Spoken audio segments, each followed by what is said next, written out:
Station, this is Houston. Are you ready for the event? We are ready for the event.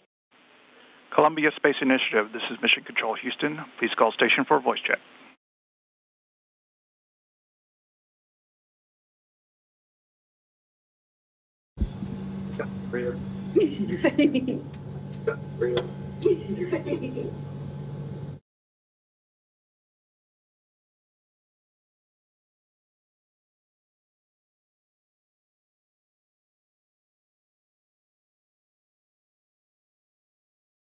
And the station is waiting for the voice check. Station, this is Kate Lambo with the Columbia Space Initiative. How do you hear me? I hear you a little bit garbled, but I can say that I hear you. Let me get muted. I don't know if it's in mode. Can't hear the audio for this second. Can you hear us? I think Doc.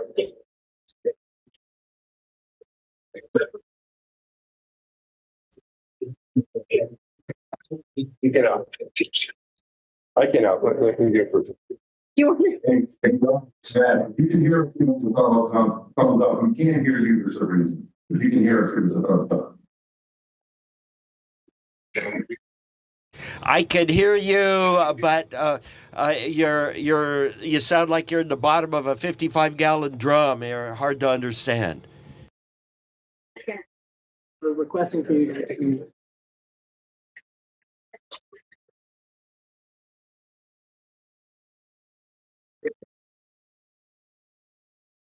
There you go. Yeah. Did I want to read that? Station, this is Kate Lambo with the Columbia Space Initiative. Can you hear me?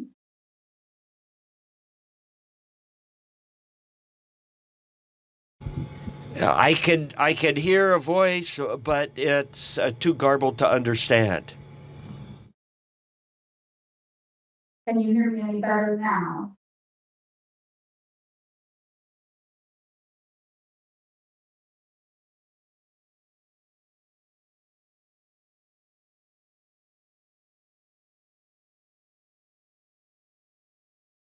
Again.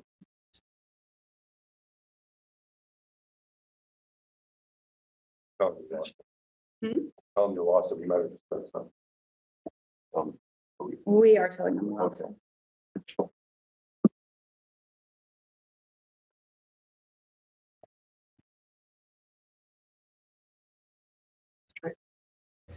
And station, this is Houston ASR. Just please stand by. The client is working out a technical problem.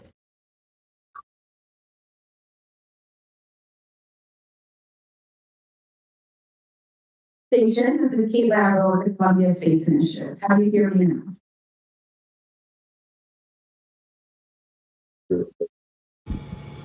I can hear you, but it's still garbled, cannot understand.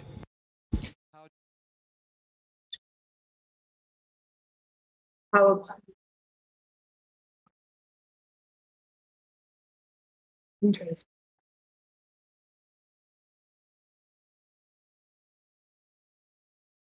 How about no?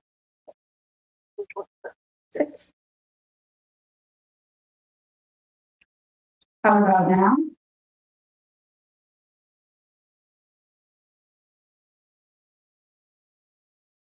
How about now? That was much better. Whatever you're doing now, it's starting to come through. Great, fantastic. Astronaut Pettit, it's great to see you. Thank you for bearing with us. We are calling in from Columbia University's campus in New York City and are joined by about 400 students, staff, alumni, faculty, and family members, both here in the room and virtually. We have a number of excited students here to ask you questions. Chloe, do you want to come up and kick us off?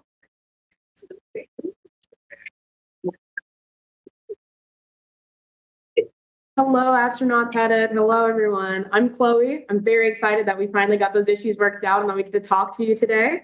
But my first question, I wondered, what has been the most impactful experiment that you've performed in space? And have you had any unexpected results from anything that you've conducted? What I heard is still a little garbled, but I heard the question is that what kind of experiments am I working on in space? And I'm working on the programmatic science experiments that come up through the space station principal investigators. And in that respect, we're kind of like graduate students working in a graduate student laboratory under the wing of a major professor, and we do that with the principal investigators.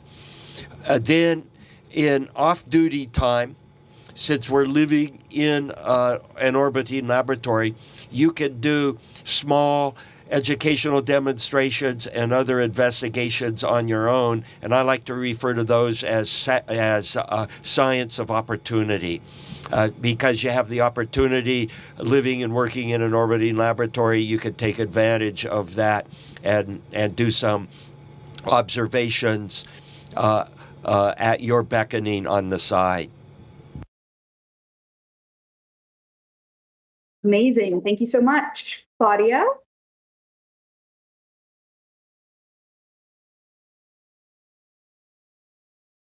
Hi, Dawn. Hope you can hear me. I just have another question for you. So we know that you're a photographer and that you've taken countless photos for the ISS. How do you balance your passions outside of engineering with the ones that ultimately led you your current role as an astronaut?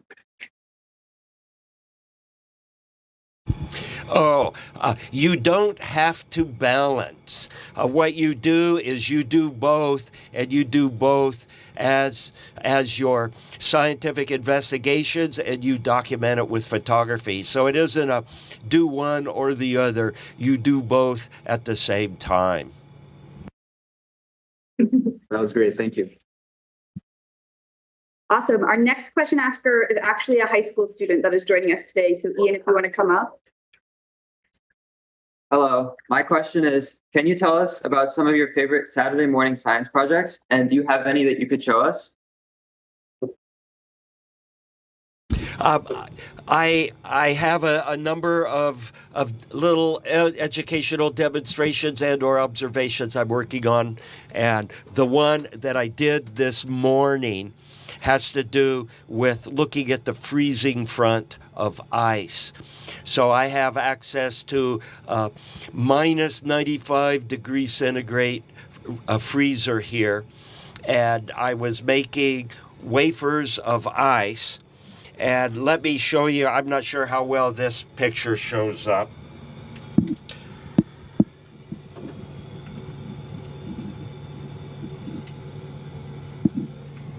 Okay, this is one of the ice crystals I was growing this morning. It's about 50 millimeters in diameter, and there's a number of single crystals of ice, and it's observed between cross-polarized polarizers. So this is under polarized light. So I've got an investigation going on, just looking at the freezing front of ice and looking at the growth of the crystals. That looks amazing. Thank you. Awesome. Ines? Hello, thank you so much for chatting with us. My question is, what was the most unexpected part about being an astronaut? And did you realize this in training or after when you were in space?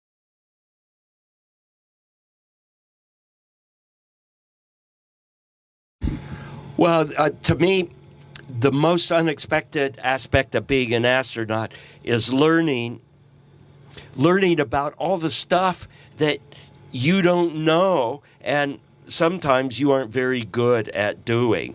And here's one thing. Talking on a radio while you're flying a jet or you're working into a spacecraft, what I found is I key the button to talk to either mission control or talk to center while you're flying an airplane.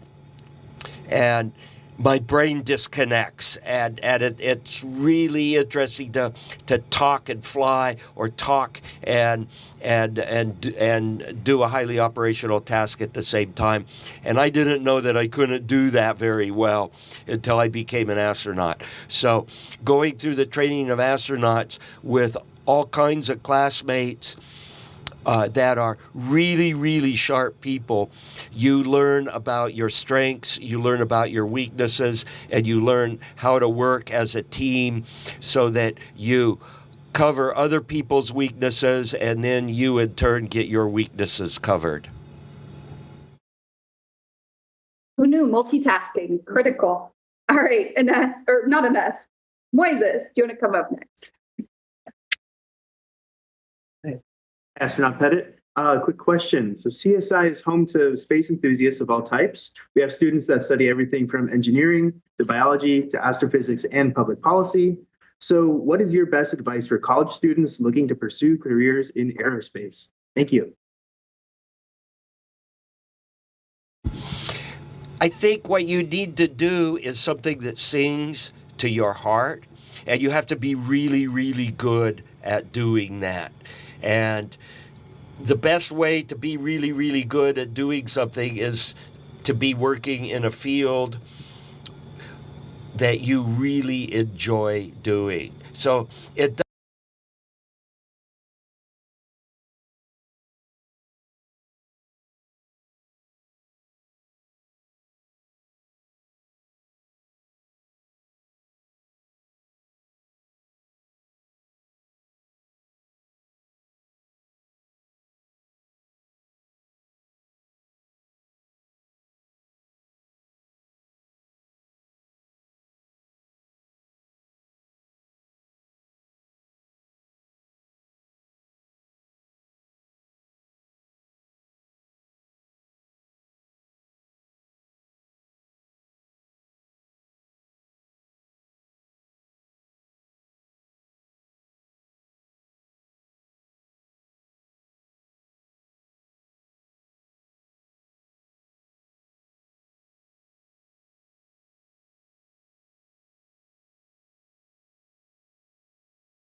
Welcome back. We're going to do that question one more time because you froze. So I'll have Moises ask it again.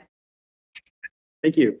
CSI is home to space enthusiasts of all types. We have students that study everything from engineering to biology to astrophysics and public policy. So what's your best advice for college students looking to pursue careers in aerospace? Thank you again.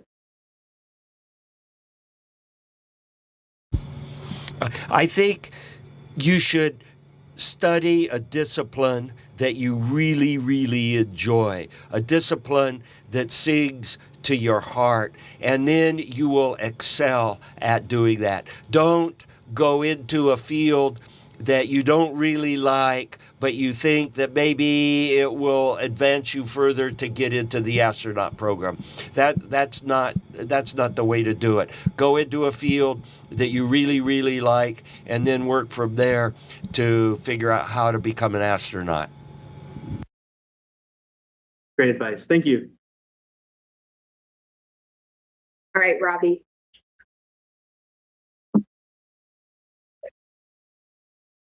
Hi, Don. So aboard the ISS, you get to view Earth from a unique perspective and see all of its beauty.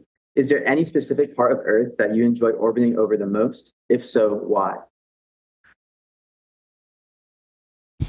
Oh, one of my favorite parts of daytime Earth orbit is the Caribbean. It's just an amazing place to look at from orbit. The colors are intense. Now, nighttime is different. I love going over Southeast Asia because the city lights are incredibly intense, and they're starting to put up all kinds of these crazy LED lights with pastel colors. So from a sheer artistic beauty point of view, the Southeast Asia is amazing. Although I do have to point out that when you have really bright cityscapes, that's a form of pollution, light pollution, and the people living in these cityscapes do not have a good view of the night sky. Awesome. Thank you so much. Yeah, we're certainly familiar with that here in New York City, I think. All right, awesome. Our next person, Michael. Yeah. Hello, thank you for joining us. Question for you. The ISS is facing decommissioning at the end of this decade. Are you optimistic about the development of commercial space stations? And how do you feel about the increased presence of startups focusing on commercializing space? I am really optimistic and all for commercialization of low Earth orbit and beyond. It's going to be like opening up the Wild West in the expansion of the United States when we moved west, and there was a combination of government and commercial entities. So I'm looking forward to see what happens. In terms of ISS, I hope that we as a country will continue to think that the space station has value and continue to support it and maintain it. My opinion, a space station could be like a B-52 airplane, and that airplane was designed in the 40s, built in the 50s, and it's still flying. It's going to be flying almost at a 90-year point here, and I think space station could be in the same category if we have the interest in keeping it going as a nation. Thank you. Great, Skylar. Hello, Astronaut Pettit. What is your favorite and least favorite part of being on the ISS?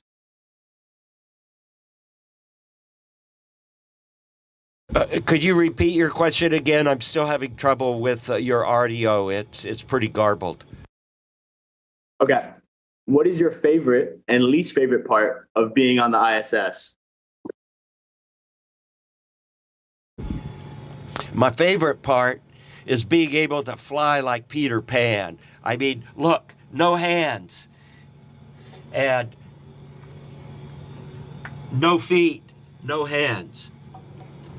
It's really fascinating to be able to fly around. That's one of my favorite parts of being on station. Least favorite part is the separation from your family. Space missions are such that we're gone for 6 months at a time, sometimes more, and that's a long time to be away from your family. Thank you. All right, Joe Raymond.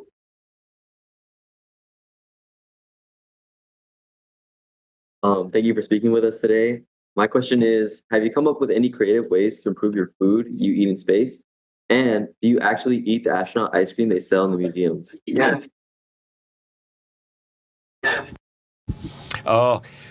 Food is one aspect of life that I'm not very creative at. I eat whatever is put in front of me, and here on station we have more like camping food.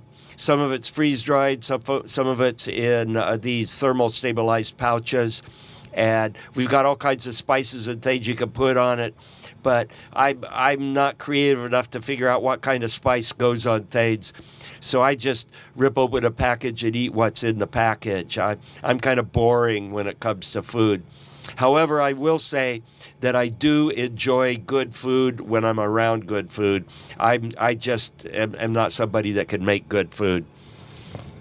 And then the astronaut ice cream, that flew on maybe 1 or 2 shuttle missions, and it turned out to be a real mess because the freeze-dried ice cream is hydroscopic and it's also crumbly.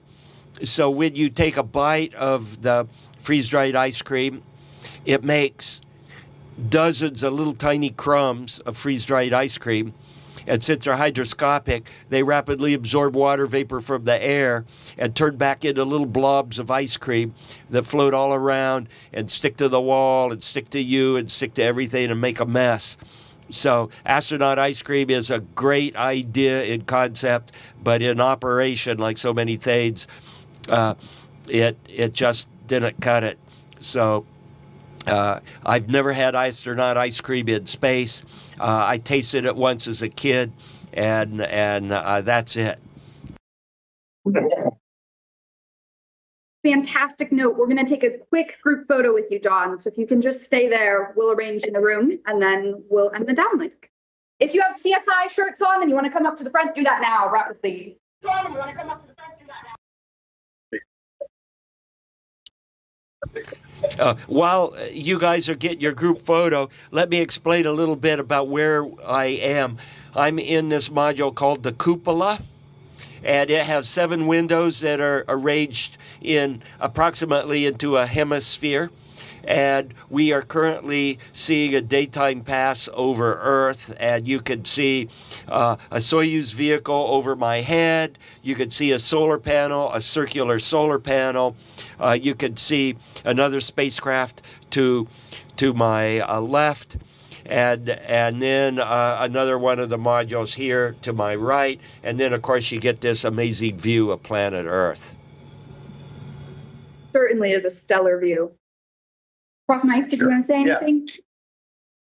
Hey, Don, it's Mass. I just want to thank you for doing this. I know you're real busy up there, but it's so great to see you. And to arrange the view we have over your head is just spectacular. So thanks for doing that. And we can't thank you enough for spending some time with us. Hey, my pleasure, Mass. You need to be up here with us and help us do some of these science and engineering research experiments. Yeah, if I could find a ride, I'd be there.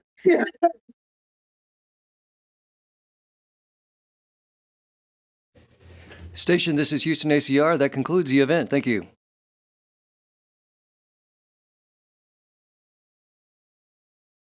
Operational audio communications.